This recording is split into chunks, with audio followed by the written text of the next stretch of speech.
Akhirnya setelah sebelumnya 3 ketua praktisi yang berniat untuk menghancurkan gerbang Xiao mereka pun malah bergabung dengan Xiaoyan, karena mereka ketakutan oleh Medusa. Ditambah lagi tawaran Xiaoyan akan membagikan penghasilan kota Peng ini. Setelah itu Xiaoyan pun dia mengatakan kepada Xiaoli, bahwa sebentar lagi kita akan menyerang Sekte Mystic Cloud. Namun sebelum menyerang Sekte Mystic Cloud, Xiaoyan berniat untuk membangkitkan gurunya yang telah tertidur. Xiaoyan meminta Xiaoli untuk mencarikan bahan-bahan pil obat. Xiaoyan langsung memberikan gulung daftar bahan obatnya. Xiaoli berkata, sepertinya ini adalah bahan obat langka, tapi pasti aku akan mencarinya. Akhirnya Xiaoli pun mencari bahan-bahan obat itu, sementara Xiaoyan dia pergi ke dalam suatu ruangan dia pun memurnikan pil ungu, yang tidak lain itu adalah untuk Hai Bodong. Karena Xiaoyan mengingat bagaimana Hai Bodong selama ini selalu membantunya. Ini sebagai balasan Xiaoyan memberikan pil ungu ini untuk kebaikan Hai Bodong, yang nantinya Hai Bodong akan berada di puncak kekuatannya lagi. Singkat cerita Xiaoyan pun berhasil menyempurnakan pil ungu ini berada di tingkat 6 dengan kuali milik Han Peng, yang ternyata kuali Han Feng sangatlah kuat. Bahkan pil tingkat 6 yang selalu memiliki pikiran sendiri dia tidak mampu keluar dari kuali ini. Singkat cerita si Xiaoyan yang berhasil memulihkan pil ungu untuk Hai Bodong. Dia pun akhirnya bertemu dengan Xiaoli kembali. Xiaoli pun mengatakan bahan-bahan obat yang Xiaoyan minta sudah siap. Namun akibat membeli bahan-bahan ini Xiaoli pun banyak mengeluarkan uang. Xiaoli pun mengatakan bahwa sekarang gerbang Xiao mengalami krisis keuangan. Akhirnya Xiaoli pun menyarankan kepada Xiaoyan, apakah kita harus membuka lelang? Bukankah kamu bisa membuat banyak pil dan ini akan menguntungkan bagi gerbang Xiao jika kita menjual pil? Xiaoyan pun mengatakan itu adalah ide yang bagus.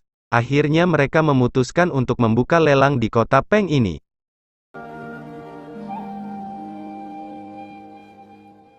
Singkat cerita, Xiaoli langsung memberikan kabar ini kepada semua praktisi Black Corner bahwa gerbang Xiao akan membuka lelang mantan.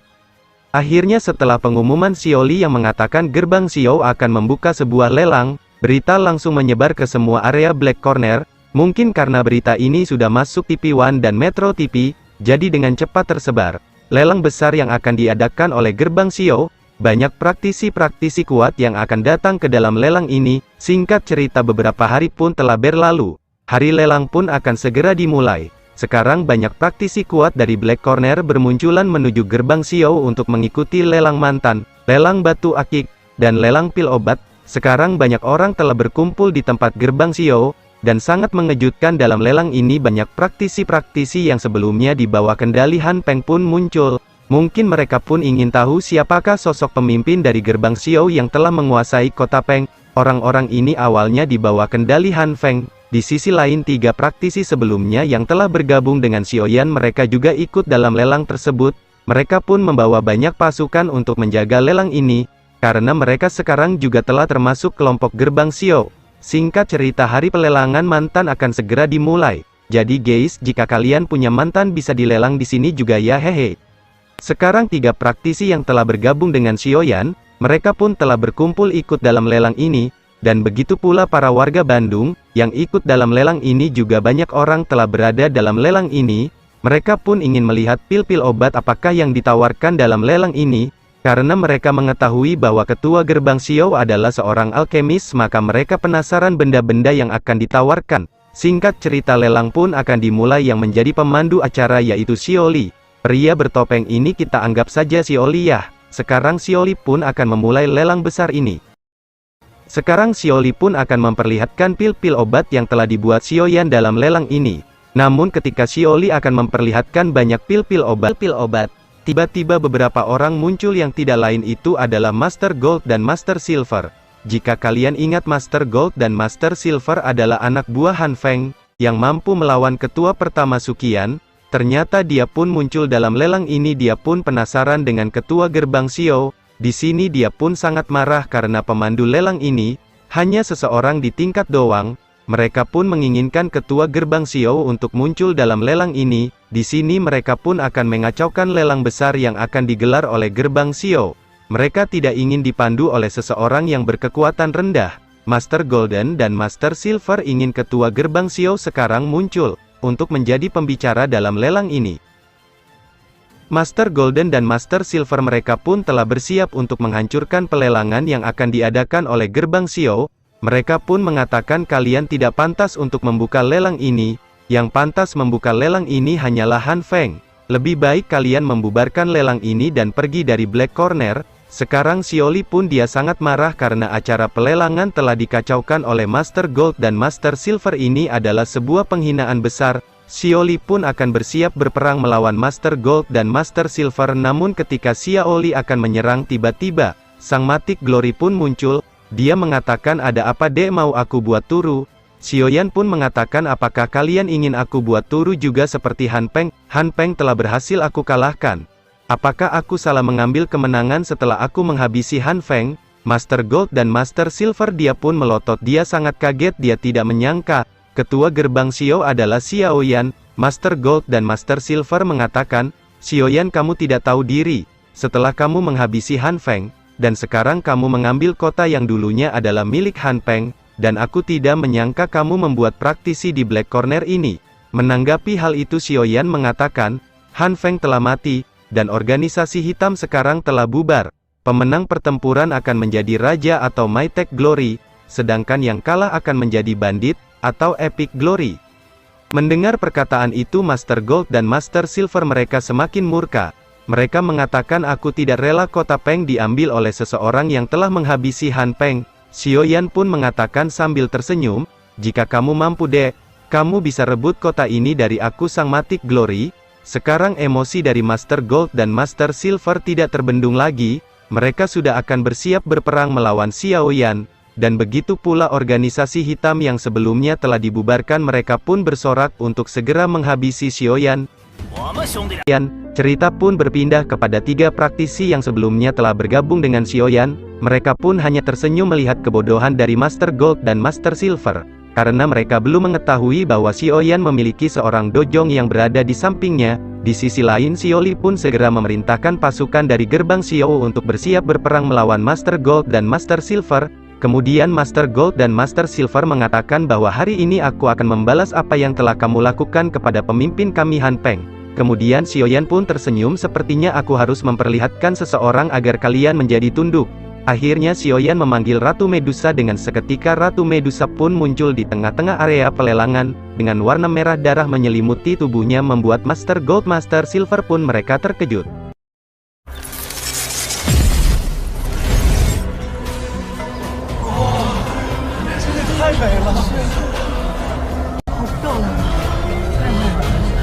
Master Gold dan Master Silver mereka tahu wanita itu pernah dia lihat. Wanita itu pernah dia lihat di saat pertarungan Xiaoyan melawan Han Feng, dan wanita itulah yang telah menendang Han Feng terpental jauh dan sekarat. Tentu saja melihat wanita itu berada di depannya sekarang mental dia pun langsung turun. Dia pun sangat ketakutan menghadapi tatapan membunuh dari Medusa. Sekarang Master Gold dan Master Silver dia pun langsung menghentikan aura membunuhnya kepada Xiaoyan, karena dia tahu jika dia melangkah mungkin dia akan mati. Kemudian salah satu orang muncul di belakang Master Gold dan Master Silver. Dia pun mengatakan, ayo kita serang wanita itu dan kita habisi Xiaoyan dan semua praktisi Gerbang Xiao. Mendengar perkataan itu Master Gold dan Master Silver pun dia sangat murka kepada anak buahnya. Dasar bego, apakah kalian tahu, wanita yang ada di depan kita, itu adalah orang yang telah menghabisi Han Peng dengan satu serangan. Apakah kau ingin mati juga? Melihat Master Gold dan Master Silver ketakutan terkena mental, Xiaoyan dia tertawa. Dia tidak menyangka dengan munculnya Ratu Medusa mental mereka seperti Barbie. Cerita pun berpindah kepada praktisi yang telah bergabung dengan Xiaoyan. Mereka juga ikutan tertawa melihat kebodohan Master Gold dan Master Silver seperti sebelumnya mereka. Mereka berkata, Master Gold dan Master Silver sekarang mereka tidak beruntung berhadapan dengan Gerbang Xiao. Xiaoyan pun mengatakan kepada Master Gold dan Master Silver, jika kalian melepaskan kota Peng ini, maka di antara kita sudah selesai. Kau boleh pergi dari sini. Akhirnya Master Golden dan Master Silver, mereka merelakan kota ini dipegang oleh Xiaoyan. Karena mereka pun tahu mereka tak akan mungkin menang melawan Medusa. Yang pada akhirnya Master Gold dan Master Silver mereka pun pergi dengan para pasukannya dari kota ini. Setelah itu pelelangan pun dilanjutkan kembali dengan memperlihatkan beberapa pil yang dibuatan Xiaoyan. Banyak pil sangat tinggi yang tentu diminati oleh semua orang yang berada di lelangan ini. Mereka pun saling berebut pil buatan Xiaoyan, terutama pil janda dan pil kuat, laku keras dalam lelang ini. Cerita pun berpindah kepada Xiaoyan yang membawa Medusa ke belakang pelelangan. Akhirnya Xiaoyan pun berbicara lagi dengan Medusa. Satu Medusa pun masih sangat marah kepada Xiaoyan. Berulang kali dia masih teringat apa yang terjadi di dunia magma, dirinya menjadi janda. Di sisi lain Medusa, dia merasa bingung karena dalam hatinya juga dia merasa menyukai Xiaoyan, namun hatinya lagi merasa benci. Itu semua mungkin akibat piton penelan surga yang telah menyatu dengan Ratu Medusa. Tentu saja perasaan piton penelan surga kepada Xiaoyan itu adalah murni kasih sayang, yang membuat Medusa pun tidak mampu menolak apa yang diinginkan oleh Xiaoyan. Xiaoyan pun mengatakan kepada Ratu Medusa, "Ratu Medusa, bisakah satu kali saja tidak menatapku seakan kamu ingin membunuhku?" Xiaoyan juga tahu mengapa Medusa selama ini ingin membantunya. Itu semua akibat dorongan piton penelan surga. Jika tidak ada piton penelan surga, mungkin Medusa sudah menghabisi Xiaoyan. Xiaoyan pun dengan polosnya bertanya, "Bukankah di antara kita tidak ada dendam satu sama lain?"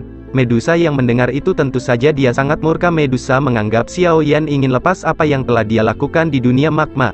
Kemudian Xiaoyan mengatakan kepada Ratu Medusa bahwa di dunia magma itu bukan kehendaknya, namun kehendak api surgawi inti merah yang membuat dirinya tidak terkendali. Xiaoyan mengatakan bahwa dirinya tidak mampu mengendalikan tubuhnya akibat dorongan inti api merah. Namun Medusa mengatakan, "Jika kamu tidak membawa piton penelan surga, mungkin ini tidak terjadi. Karena piton penelan surga adalah bentuk evolusi dari Medusa. Ditambah lagi Ratu Medusa dan piton penelan surga adalah sosok yang sama." Xiaoyan mengatakan bahwa dirinya juga tidak mengetahui ini akan terjadi. Waktu itu dirinya tidak mampu mengendalikan tubuhnya dan terpaksa Medusa harus tergoyang.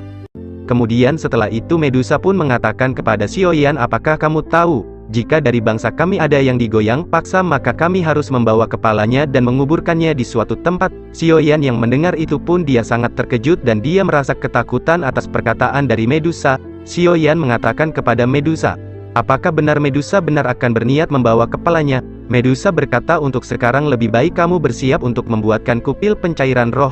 Jika waktu 1 tahun telah tiba dan kamu telah memberikan pil pencairan roh itu, aku akan membalaskan apa yang telah kamu lakukan." Jadi intinya Xiaoyan memberikan pil pencair roh atau tidak memberikan pil pencair roh, maka Medusa pun akan membalaskan dendam apa yang telah dilakukan oleh Xiaoyan. Yang pasti Xiaoyan akan mati. Setelah membicarakan itu semua, Ratu Medusa pun dia pergi dari hadapan Xiaoyan. Xiaoyan sangat bingung karena Medusa masih menginginkan nyawanya. Kemudian setelah itu cerita pun berpindah kepada pelelangan. Akhirnya setelah beberapa jam pelelangan pun telah berakhir. Banyak pil yang telah dijual oleh Xiao Li kepada para orang-orang dari Black Corner ini. Tentu saja ini membuat gerbang Xiao sekarang tidak dalam keadaan kritis. Karena banyak pil yang telah dijual, maka gerbang Xiao menjadi kaya raya coy. Xiaoyan pun sangat senang dengan hasil ini. Karena dengan hasil ini mereka akan bisa memenuhi semua kebutuhan dari praktisi gerbang Xiao. Dan tentu saja dengan menampilkan kekuatan gerbang Xiao, dengan kemunculan Ratu Medusa di tengah semua orang Black Corner, tidak akan ada lagi yang menentang praktisi gerbang Xiao. Mereka akan ketakutan oleh kekuatan Ratu Medusa. Xiao Li berkata karena dengan keuntungan besar ini juga, Xiao Li berniat untuk menarik beberapa orang kuat lagi untuk bergabung, agar praktisi ini semakin besar dan kuat yang nantinya akan cukup untuk menyerang sekte Mystic Cloud. Tidak hanya itu, Xiaoyan pun membagi keuntungan ini dengan praktisi yang telah bergabung dengannya. Tentu saja 3 praktisi ini tidak menyangka dengan kebaikan Xiaoyan. Mereka bahkan menerima lebih banyak keuntungan yang pastinya membuat mereka pun akan setia kepada Xiaoyan. Setelah membagi penghasilan kepada 3 praktisi yang mendukung gerbang Xiao, Xiaoyan dia pergi untuk istirahat. Esok hari telah tiba. Xiaoyan dia akan pergi ke dalam hutan untuk mencari tempat yang bagus, yang tidak lain Xiaoyan akan membangkitkan gurunya. Singkat cerita, setelah Xiaoyan mencari tempat yang bagus, akhirnya Xiaoyan pun menemukan tempat yang cocok untuk membangkitkan gurunya. Diceritakan yang belum tahu, setelah pertarungan Xiaoyan 2 tahun lalu melawan Han Feng, Roh Yao Lao dia tertidur. Jadi sekarang Roh Yao Lao sudah 2 tahun tertidur. Dan sekarang Xiaoyan pun membangkitkan lagi gurunya. Dan setelah menemukan tempat yang cocok, Xiaoyan pun akan bersiap membangkitkan gurunya. Yang pertama, Xiaoyan pun mengeluarkan kuali karena Xiaoyan akan membuat sebuah ramuan untuk membangkitkan gurunya. Tentu saja Xiaoyan harus menyempurnakan ramuan tersebut untuk membangkitkan gurunya. Xiaoyan pun kembali menggunakan kuali milik Han Feng, yang tentu saja kuali Han Feng ini juga adalah kuali tingkat tinggi. Ini adalah kuali yang cukup kuat dan sangat bagus. Singkat cerita, Xiaoyan pun telah mengeluarkan kualinya dan akan memulai proses pemurnian obat untuk gurunya.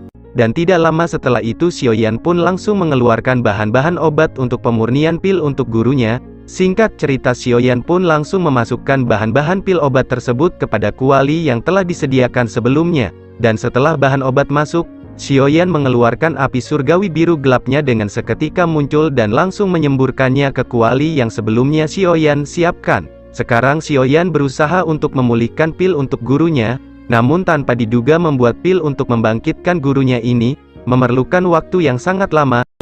Proses ini memang sangat melelahkan. Tanpa terasa ternyata Xiaoyan telah memurnikan pil obat ini selama 1 bulan. Namun dalam waktu 1 bulan pun Xiaoyan masih belum bisa menyelesaikan pemurnian ini. Xiaoyan membuka cincin dari gurunya, dan setelah itu Xiaoyan langsung memasukkan cincin gurunya ke dalam kuali. Di saat bersamaan Xiaoyan langsung mengeluarkan dokinya dan kembali memulihkan pil obat yang sebelumnya telah dicairkan. Ini adalah proses membangkitkan gurunya yang telah tidur selama 2 tahun dalam cincinnya. Singkat cerita, 2 bulan pun telah berlalu. Xiaoyan mengeluarkan dokinya secara stabil. Tentu saja ini menguras kekuatan yang ada di dalam tubuhnya. Di sini Xiaoyan pun mulai lemah akibat pemurnian ini. Di sisi lain Medusa pun melihat bagaimana perjuangan Xiaoyan berusaha membangkitkan gurunya. Medusa pun mengatakan tanpa terasa Xiaoyan telah 2 bulan lamanya telah berusaha. Dan perkataan itu pun terdengar oleh kekuatan spiritual Xiaoyan. Xiaoyan yang mendengar itu langsung berbalik kepada Medusa dan Xiaoyan dia tersenyum. Xiaoyan mengatakan, "Beb, apakah kamu khawatir kepadaku?" Medusa pun menatap sini Xiaoyan seperti biasa ingin membunuhnya. Medusa mengatakan, "Jangan GR asu. Aku khawatir jika kamu mati tidak ada yang membuatkan aku pil pencairan roh untukku." Mendengar perkataan itu Xiaoyan pun hanya tersenyum melihat Medusa yang selalu ingin membunuhnya. Setelah itu Xiaoyan pun kembali mengeluarkan dokinya, untuk membuat pil yang telah dia buat terserap sepenuhnya kepada cincin gurunya. Hari-hari pun telah berlalu. Xiaoyan yang terus berusaha mengeluarkan dokinya secara stabil tanpa terasa 2 bulan pun telah terlewati. Di sini Xiaoyan pun benar-benar sudah tidak mampu mengeluarkan dokinya karena dia selama 2 bulan mengeluarkan dokinya terus-menerus. Di sisi lain Medusa pun telah melihat